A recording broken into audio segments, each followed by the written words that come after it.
walkthrough of 7x16 enclosed off-road trailer. Has a rear door with a window cut in with some E-track and bicycle mounts. The bicycles hang on this back door. Stay up out of the way. It's an emergency exit window. It's E-track on the floor there, E-track on the walls. I have some E-track adapters for 2x4s up here holding these 3 baskets. I had 2 motorcycles in here, so this just filled the dead space above 2 motorcycles. Wheel chocks, and then some E-track mounts on the floor for mounting a motorcycle down. I have this EcoFlow. See if I can get the dashboard to come up. That'll run the air conditioner for about 2.5 hours or so. Or run this refrigerator for about 3 days. Well, right now, one of the temperature sensors is out on one side, so it won't cool that side that has an air. So it'll actually run for like 5 days or so off that battery. It also is hooked up to solar power. There's a 200 watt solar power on the roof. It's really dirty right now, so it's only pulling in 98 watts of charge, but it'll get up to like 220 if I clean it and it's sunny outside. There's a little table and some E-track mounts that can be moved around. I have a sink that fits in here that just came from Amazon with some 2x4s to hold the sink up above this little water container.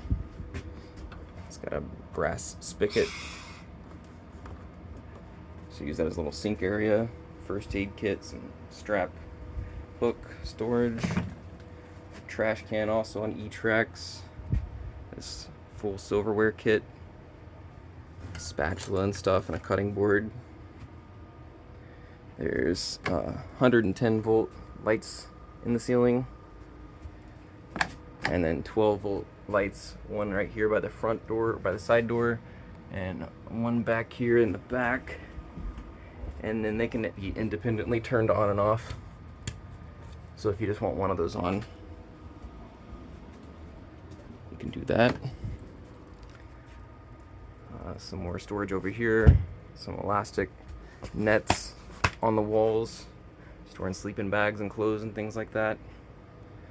I have some of these containers. They come from Harbor Freight. Just use that for storage.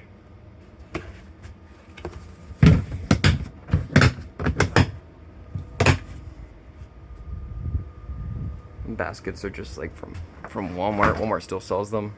I just made them to where they fit in there. You can pull them down to look through it, or put other baskets and storage inside of them. We usually just use them for clothes when we're camping, so we'll have like 1 dirty and then 2 for clean clothes. Or we'll throw things like bread or stuff like that up there. For the fridge, it's got a side that's a little smaller and this side that's bigger. Right now it needs a temperature sensor for this bigger side, but it does function. Just the temperature sensor went out. I usually use the bigger side just to keep stuff from melting, and set this smaller side to freezing. Used a little apron and some 3M hooks as a window curtain. There's screens in the windows, and all 3 windows. I guess there's two of these smaller side windows, and then one on the rear door.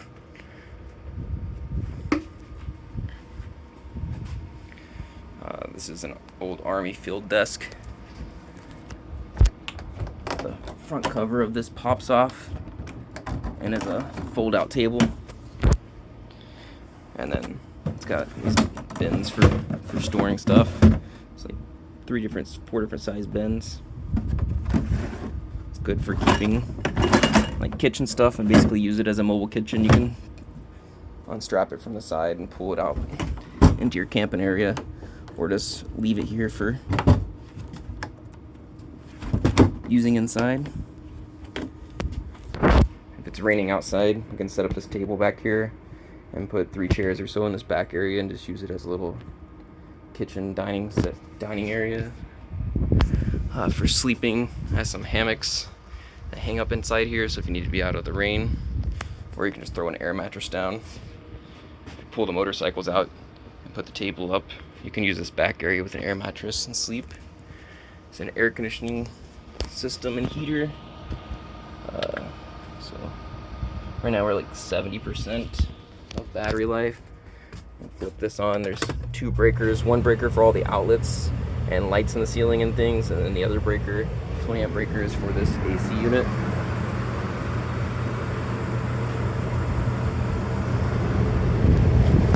So it has 2 stages of heat and 2 stages of cool, I think. Low cool, high cool, low heat, low and high fan. So it has 1 stage of heat and 2 stages of cool. And then just to give you an idea that it's working, the walls, or even the plastic of this, I guess, is 83 degrees. And then I just kicked this on. I think in general a rule of thumb is the cooling air coming out should be about 15 degrees or more cooler than the ambient temperature. Otherwise you need to service the air conditioner. It'll probably get cooler, but right now the difference is between 80 degrees and 68. Kind of flopping in between. It's like 13 degrees cooler than the ambient plastic. And I just turned it on, so it would get colder. Let's leave it on for a minute and then check it. Have an extension cord.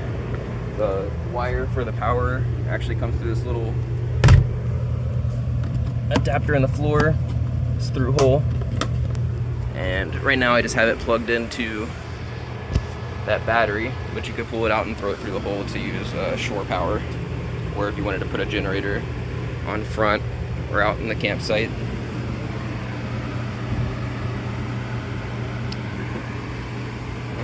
It's outlets similar to this all around. Got a little CO2 carbon monoxide sensor.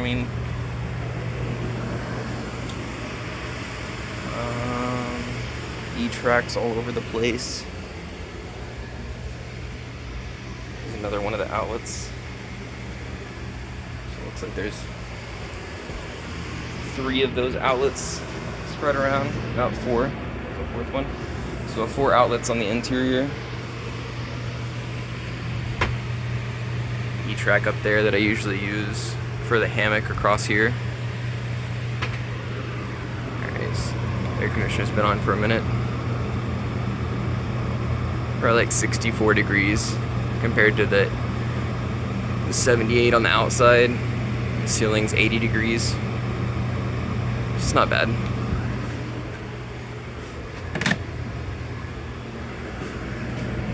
Kick the air conditioner off. Got a fire extinguisher. There's a 12-volt battery over here. I put some like little cigarette plug and USB cables on the top of this. It's also handy because, well, if it wasn't so bright out here. This says 12.3 volts, so it needs to be charged, but you can check the voltage that's coming out of it and kind of keep an idea on whether or not your battery's completely dead. It does trickle charge off of the truck, I believe, if the truck's running.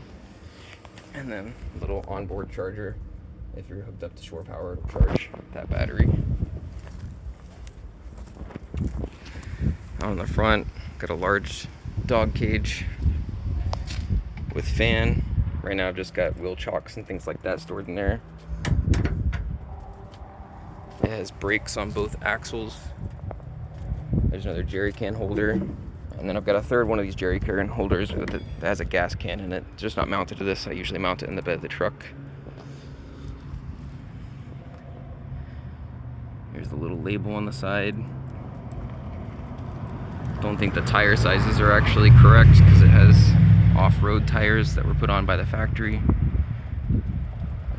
Manufactured by Cargo Craft, 7,000 pound weight limit.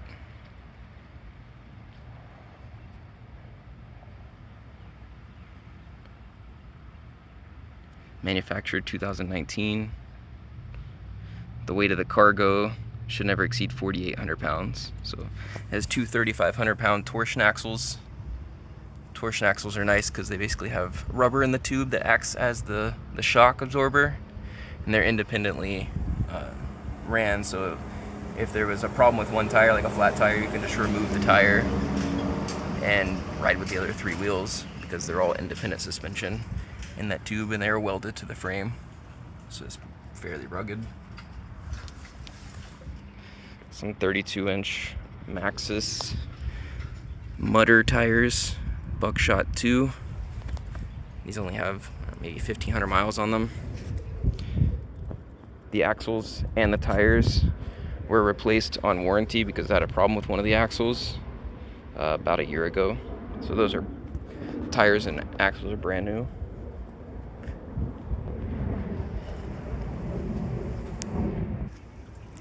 Here it is with the back gate shut. There's locks on both sides. There's the window with the screen.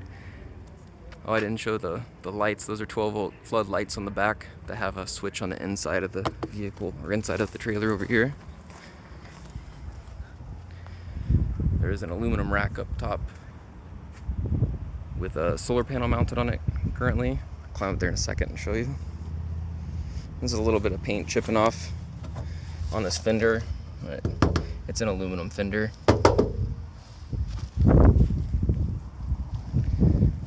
There's a outlet on the outside here.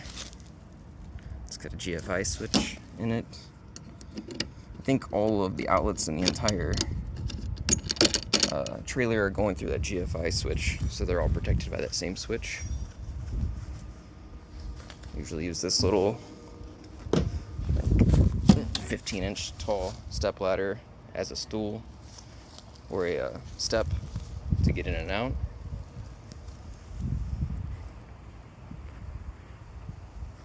The door's got typical RV hardware, a little latch in the back that keeps it from getting blown around in the wind.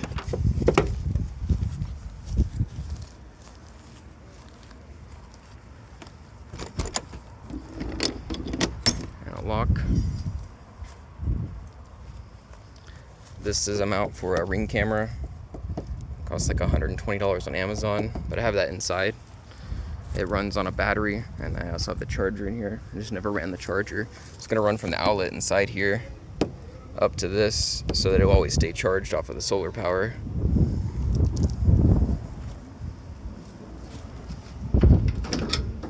Open up this impact dog crate. I think this is the extra large size. There's a jack that pops on and off, so you don't have to jack the thing all the way up. You just have to drop it enough to get the weight off of it and then just pop it out. I usually throw that in the bed of the truck. And I just have a milk crate and a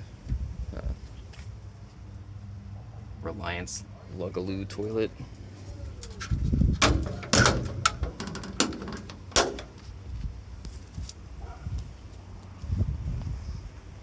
There's some white specks up on the front. I think all the exterior is aluminum, so anywhere where little rocks or something have hit it and knocked the paint off, it would be kind of silvery colored underneath. It does have like the thicker, I guess, extra rock protection up on the front corners and bottom part. Also protected by the giant aluminum dog cage. It's solid aluminum. It's all riveted together, like nearly 1/8 inch steel. The tongue here is pretty interesting.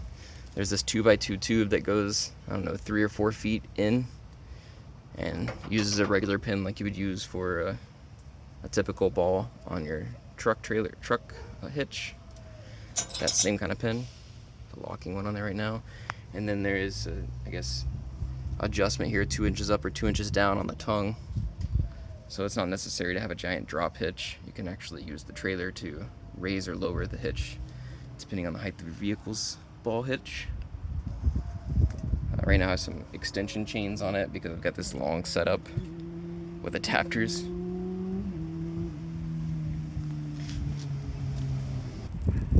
Crawled up here on the roof.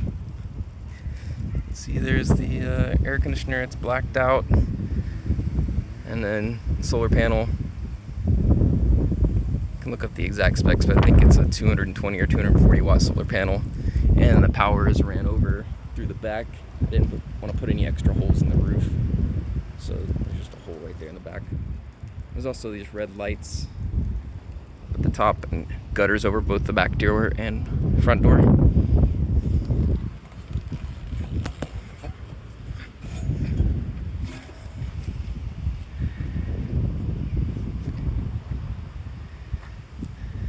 And that ladder and storage rack on top is all aluminum. Looks like 1-inch square tubing. Pretty light. See what it looks like on the inside. I think there was a couple things. Oh, the rear window. I had the door down a minute ago. See, I can throw the lights on.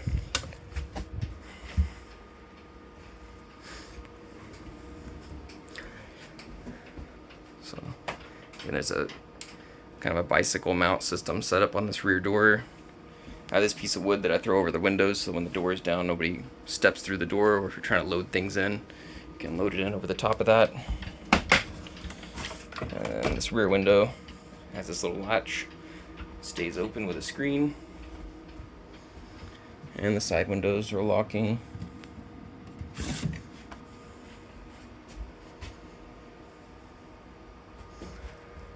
Got this handle up here. My son used to sleep back here with a hammock. The hammock was stretched across, and he would use that to pull himself up into it.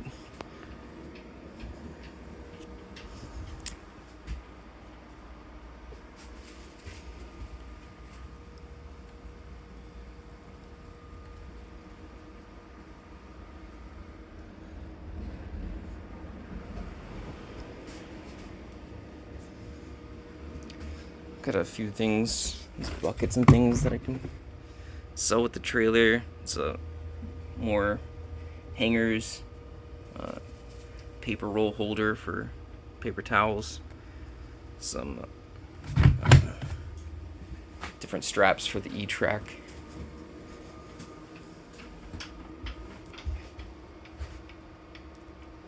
I don't know if I opened this back storage container.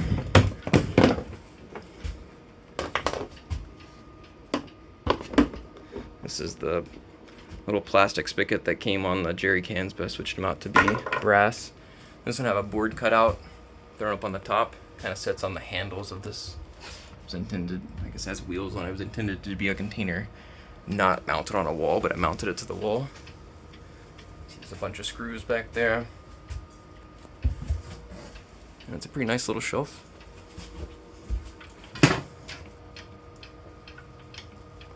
Got a bunch of adapters up here to plug into different outlets that I've come across.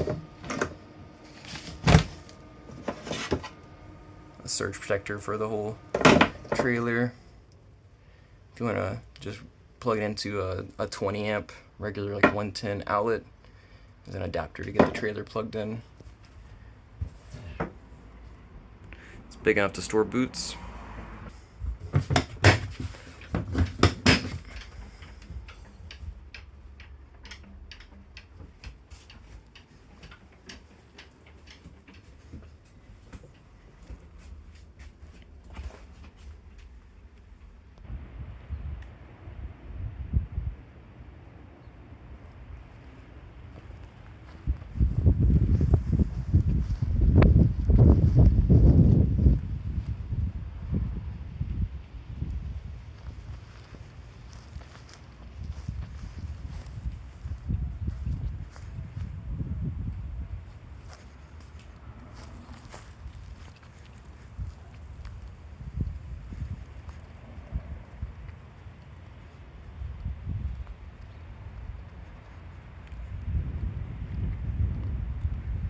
It's been about a year since I've washed this. I'll probably clean up a little nicer. I've owned it, I don't know, about 4 or 5 years. Only wash it about once a year.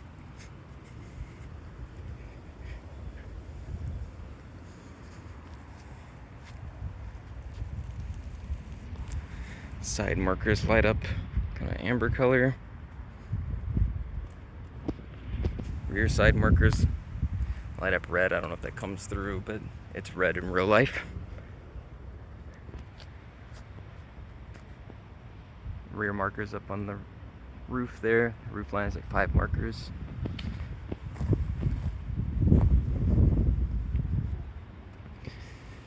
And again, the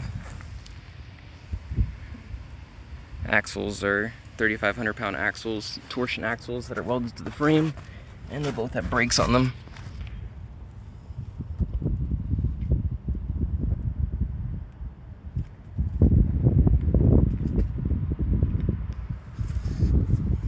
The underside, I think, is just some marine grade plywood. All of the walls have, I was told, white foam board in all of the walls. Obviously not the floor, but the walls and ceilings. And then scabbed on the outside with aluminum. And then I believe there's a layer of plywood on the outside and inside.